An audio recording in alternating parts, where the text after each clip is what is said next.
안녕하세요. 간호관리학 한은경입니다. 여러분들 만나 뵙게 돼서 반갑습니다. 제가 오늘 여러분들에게 간호관리학에 대한 OT를 진행하려고 합니다. 여러분들 간호사 국가고시를 준비하기 위해서 여러 가지 것들 찾아보실 건데요. 아마 제 영상을 보시게 되면 시험이 이런 식으로 진행이 되는구나. 내가 이 선생님과 같이 해야 될 이유가 여기에 있구나 좀 아실 수 있게 될 건데요. 그 이유는 뭐냐. 간호관리라고 하는 건요. 간호사 국가고시에서 몇 교시의 시험을 보게 되냐면 3교시의 시험을 보게 되는데요. 3교시에 보는 시험 과목들은 뭐 어렵다 쉽다를 넘어서 그냥 정신적으로 조금 힘든 상태, 체력적으로 힘든 상태일 때 시험을 본다라고 할 수가 있어요. 하루에 3교시 시험 보는데 그까지 3교시 뭐가? 라고 생각하실 수 있는데요. 이게 정신적 에너지를 많이 빨리는 일이잖아요. 그쵸? 여러분들이 4년 동안 공부했고 또 마지막 열심히 공부 엄청 많은 시간 들여서 공부했을 거 아니에요. 그 시험을 하루에 보는 거예요. 한 번도 아니고 두 번도 아니고 세 번도 아니고요. 1년에 딱 한 번 있는 시험이에요. 그래서 그 시험에 우리는 온 정신을 집중해서 문제를 풀어내기 때문에 에너지 고갈이 심해요. 그래서 3교시쯤 되면 멘탈이 흔들릴 수 있고 신체적으로 너무 힘들 수가 있단 말이에요. 그래서 어려운 문제가 아닌데도 틀릴 수 있는 게 간호관리학이다라고 할 수가 있고요. 그리고 여러분들이 가장 어려워하시는 과목이 아마 간호관리학이 아닐까라고 생각이 돼요. 성인간호학은 실제적으로 그래도 간호예요. 간호이기 때문에 질병에 따른 간호 중재를 생각할 수가 있는데 간호관리학은 이거는 내가 간호학을 공부하는데 왜 이런 것까지 배워야 되지? 라고 생각하는 부분들이 분명히 있어요. 경제와 관련이 있기 때문에도. 그런데요. 간호관리학이야말로 우리가 간호학을 공부하는 기초다라고 생각하실 수 있는 과목이 아닐까 싶어요. 그래서 여러분들이 간호사 국가고시는 1월 20일 날 보게 돼요. 2023년 1월 20일 날 시험을 보게 되고요. 총 3교시로 진행이 됩니다. 여러분들이 가지고 있는 수험표를 들고 여러분들이 배정받은 수험장으로 가게 돼요. 8시 30분까지 입시를 하게 되고요. 그 자리에 앉으면 온갖 잡생각과 불안이 밀려들 수 있어요. 그런데 그날 불안하지 않고 평온한 마음에서 시험을 보시는 분들도 분명히 계시겠죠. 어떤 분들이냐면요. 이 책과 같이 공부하시는 분들은 굉장히 평온한 마음으로 시험장에서 긴장하지 않고 내가 아는 만큼 풀어내고 반드시 합격하시게 될 거예요. 여러분들은 잘 되실 거예요. 왜요? 여러분들은 잘 될 운명을 타고나셨거든요. 잘 될 운명을 타고났기 때문에 저랑 만나신 거예요. 그래서 이 책은요, 여러분들을 위해서 정말 심혈을 기울여서 만든 책이고요. 7일간 풀어보는 간호사 국가고시를 대비한 모의고사 문제집이다라고 보시면 됩니다. 지금까지 공부하셨던 분들은요. 다른 책으로 공부하신 분들도 괜찮아요. 그리고 저희 기본서를 통해서 공부하시는 분들 더 좋아요. 근데 여러분들이 이 문제집을 통해서 실전과 똑같이 준비해 보시라고요. 각 회차당 1교시, 2교시, 3교시 그대로 실제와 똑같이 구성을 했고요. 하루 시간도 맞추어서 풀어보세요. 우리가 1교시 시간은 95분, 2교시도 95분, 3교시 시간은 80분이에요. 2교시 끝나고 점심 먹고 3교시 보게 돼요. 그럼 패턴, 시간까지도 지켜서 이 문제를 쭉 풀어보시면 7일 동안 풀어보실 수가 있어요. 각 1회당 1일 동안 풀어볼 수 있도록 7일간의 전략으로 만든 책이 7데이 간호사 국가고시다라고 얘기를 할 수 있어요. 조금 더 고급지게 7days라고 할 수가 있겠는데요. 이 책은 최신 출제 유형을 분석해서 여러분들 꼭 알아야 할, 반드시 알아두어야 할 핵심 내용만을 문제를 수록했습니다. 알짜배기다라고 얘기를 할 수가 있겠죠. 출제 연도를 표기해서 학습의 효율을 높이고 출제 경향을 파악할 수 있도록 구성했어요. 그러니까 시험을 이 문제집을 보시면 21년, 뭐 22년, 뭐 19년, 17년 이런 식으로 쭉 넘버링이 돼 있어. 이 넘버링이 뭘까라고 궁금하시는 분도 있을 건데 출제 연도예요. 요 문제는 요 해에 출제가 됐던 문제예요. 그러니까 요 출제 연도가 많이 적힌 걸수록 아, 내가 이건 꼭 공부해야 되네, 꼭 알아야 되네를 알 수가 있겠죠. 그렇다고 한 번 출제됐다고 몰라도 되냐? 그건 아니에요. 그런데 빈도가 높을수록 조금 더 자주 출제될 가능성이 높다. 그러니 요것만큼은 내가 시간이 부족하다면 요것만큼은 기억해야겠네 라고 감을 잡으실 수가 있겠죠. 그러니까 공부하시는데 조금 더 효율성이 높아진다 라고 얘기를 할 수가 있겠네요. 7일의 전략으로 합격으로 갈 수 있도록 구성했고요. 7회의 기출 예상 문제로 1회 1회씩 일주일 만에 완성할 수 있어요. 여러분들이 다른 책이건 저희 수험서건 기본서건 간에 뭘로든지 간에 기초를 잡으셨다고 하면 정말로 이 문제집을 통해서 7일 동안 다 정리 끝 하고 시험장에 가실 수가 있고요. 근데 선생님 제가 조금 바쁜 일이 많았어요. 아니면 건강이 좀 별로 안 좋았어요. 그래서 지금이라도 시작해서 저 합격하려고 하는데 괜찮을까요? 괜찮아요. 여러분들은 잘 될 운명을 타고났다니까요.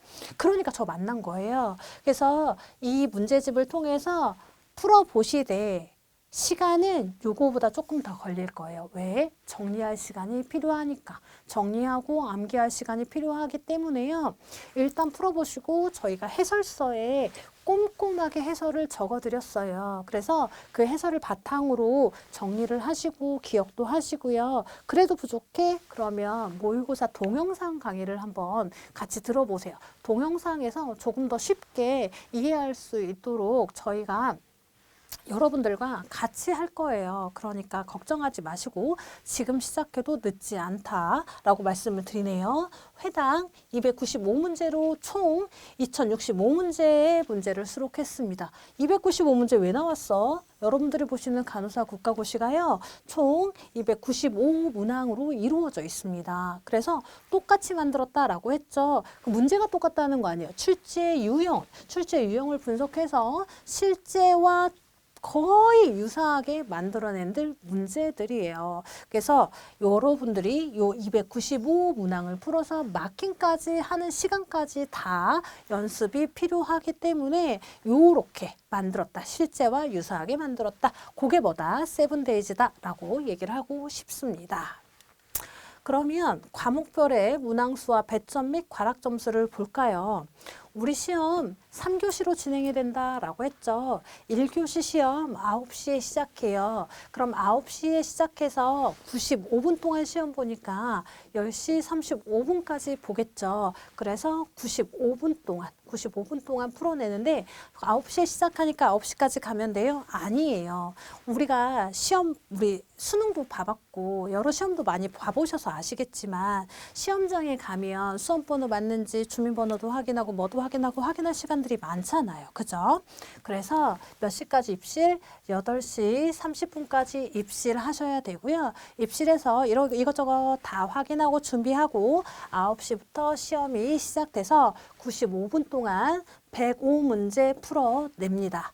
2교시 20분 쉬었다가 진행하고요. 20분 쉬고 2교시 몇 시까지 입실하게 되냐? 10시 55분까지 입실하게 됩니다. 10시 55분까지 입실하면 다시 준비할 시간이 필요하겠죠. 확인해야겠죠. 그래서 11시 10분 준비하고 11시 5분부터 12시 40분까지 95분 동안 105문제, 세 과목이에요. 105문항을 풀게 됩니다. 그리고 점심시간 가져요. 점심시간 갖고 3교시 13시 40분까지 입장하게 되고요.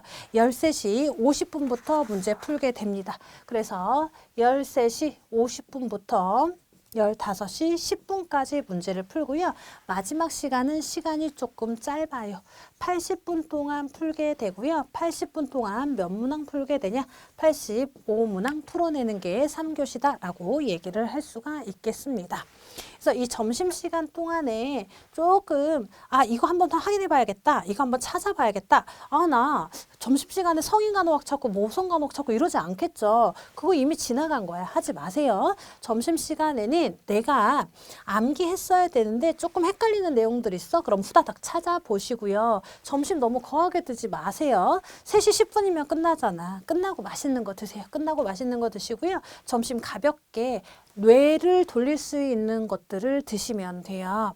그래서 내가 오늘 시험 보니까 오늘 아침에 우리 뇌는 포도당만을 에너지로 쓴다면 포도당을 에너지로 쓰니까 나 탄수화물 많이 먹고 가야겠다. 괜히 배 아파서 화장실 갈 수 있어요. 그래서 내가 가지고 있던 원래의 습관대로 가시면 돼요. 적어도 근데 여러분들이 시험을 보신다고 하면 아주 적어도 2주 전부터는 시험 시간에 맞추어서 기상하셔야겠죠. 그래서 기상해서 내가 아침 생활 패턴을 원래대로 가지고 시험장에 가시는데요.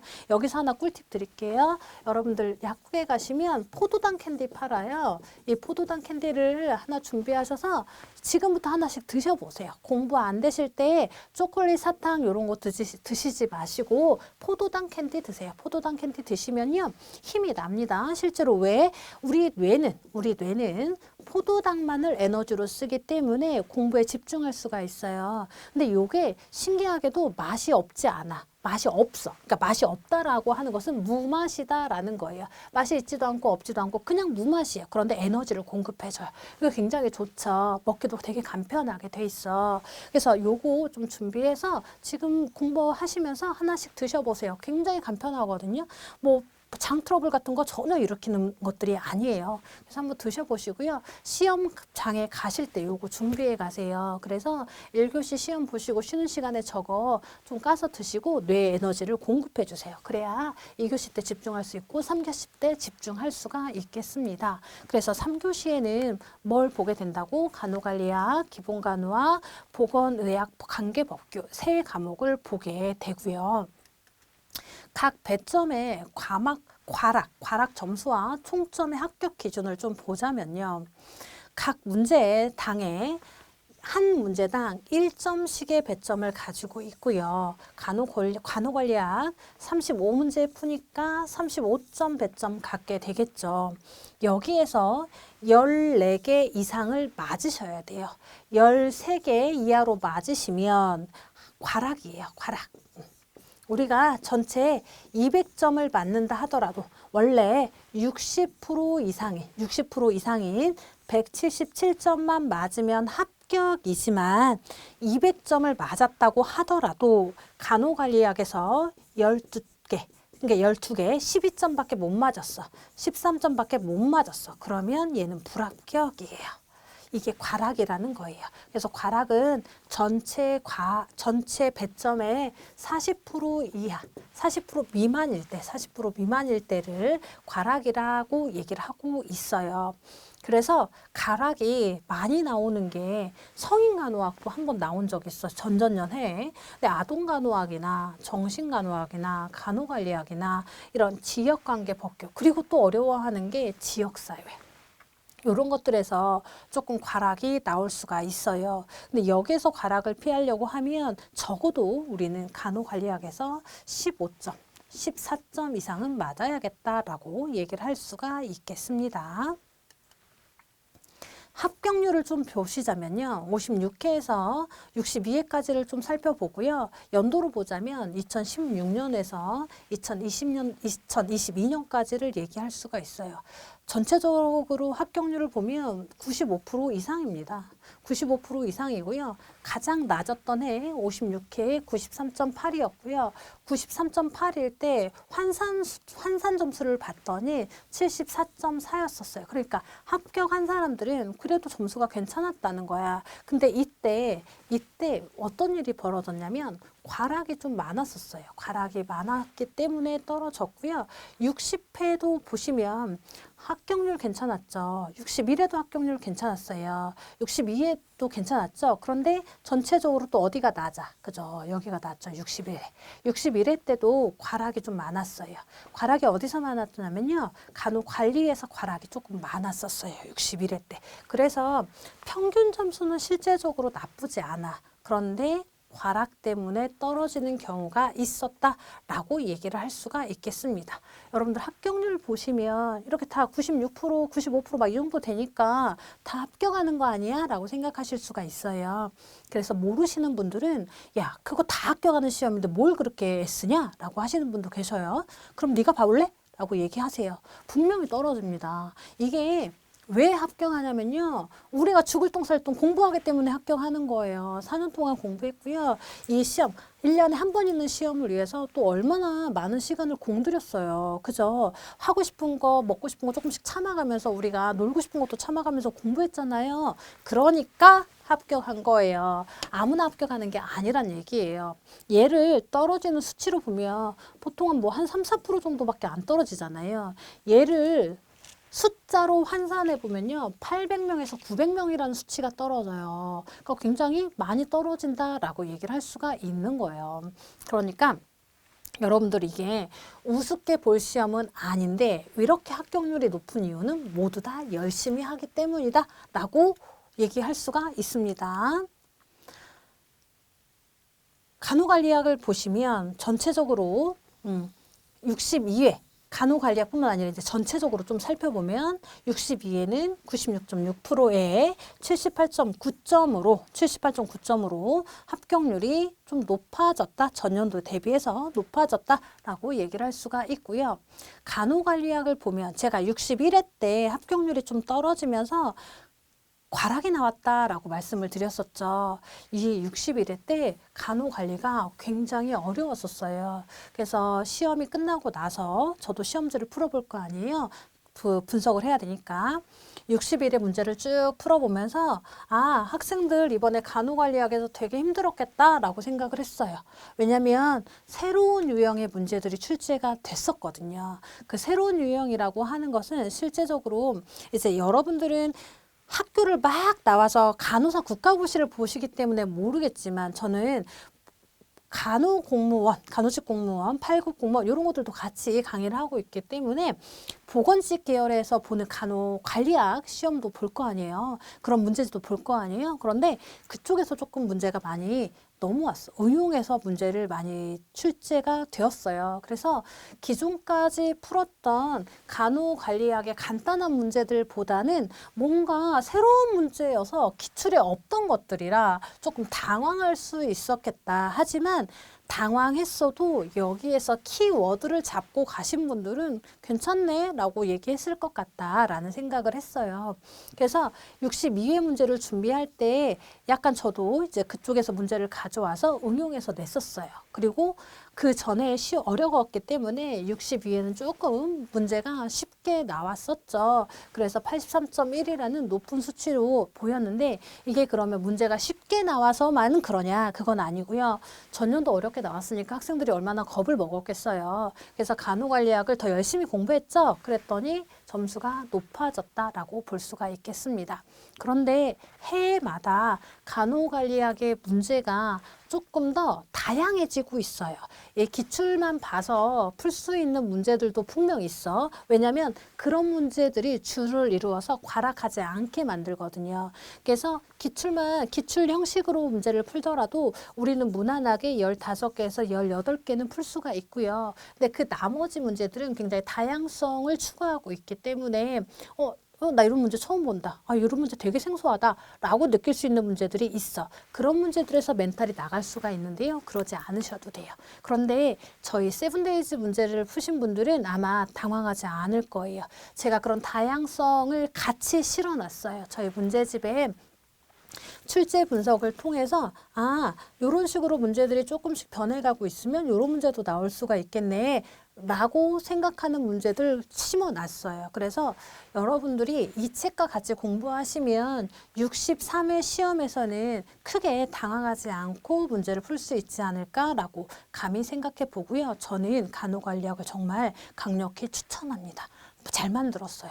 문제 정말 신중하게 고려해서 만들었고요. 여러분들은 몇 달 공부하시겠지만 저 요 간호관리학 문제를 만들기 위해서 3, 4월 달부터 계속 공부해서 만든 문제들이라서 심혈을 기울였어요. 여러분들이 가시는 그 시험장에서 떨지 않고 긴장하지 않고 불안하지 않고 나 이거 문제 풀고 나서 나 세븐데이즈 풀었더니 합격이 눈에 보인다.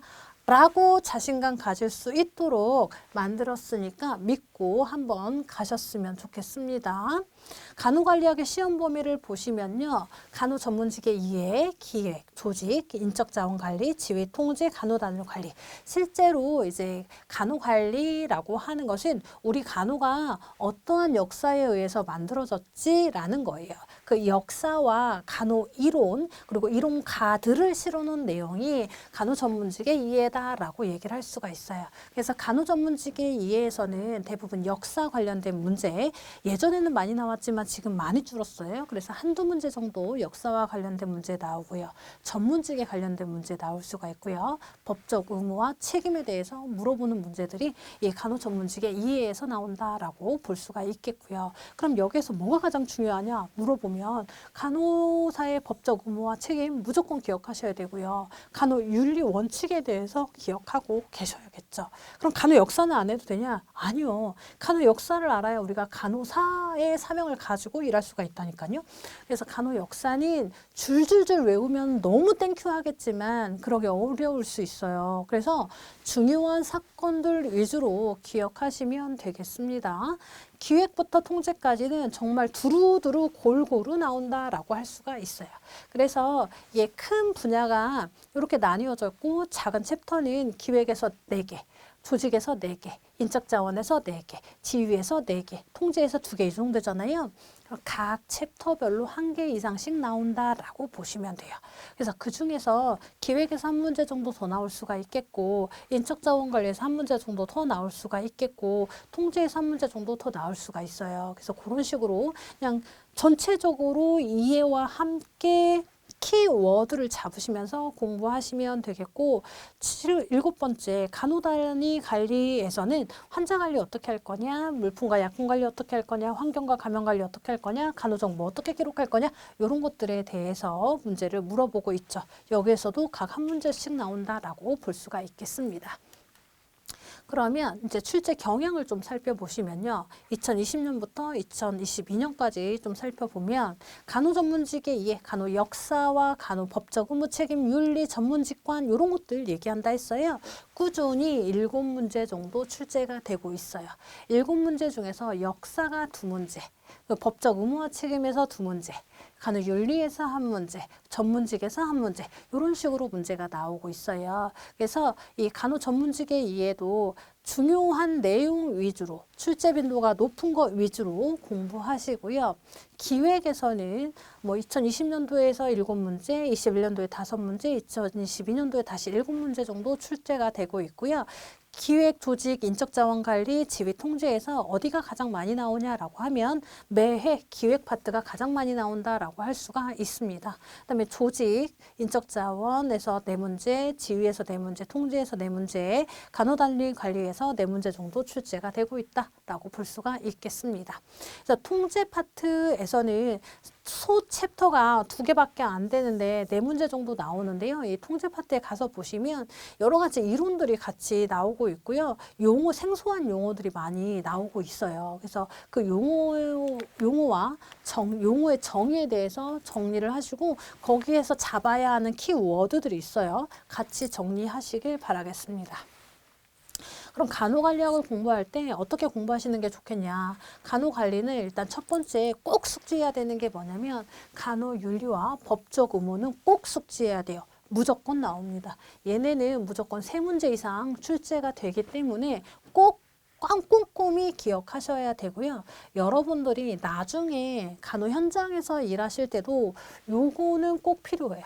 필요하기 때문에 기억하시고요. 두 번째, 용어 정리하세요. 용어 정리라고 하는 건 간호 관리는 실제적으로 생소한 용어들이 꽤 많아요. 그래서 그 용어의 정리 없이는 문제를 풀 수가 없고요. 더 폭넓게 확장해 가기가 어려운 게 간호 관리예요. 그래서 간호 관리 때는 꼭 모르는 용어들에 대해서 용어 정리하셔요.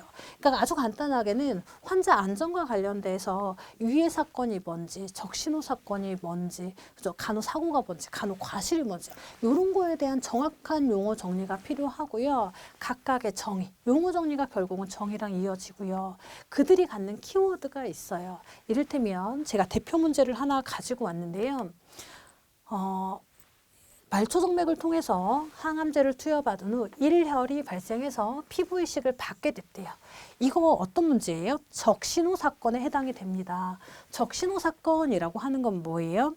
의료 대상자에게 장기적이고 심각한 유해를 가져와서 강제 보고의 대상이 되는 게 적신호 사건이에요.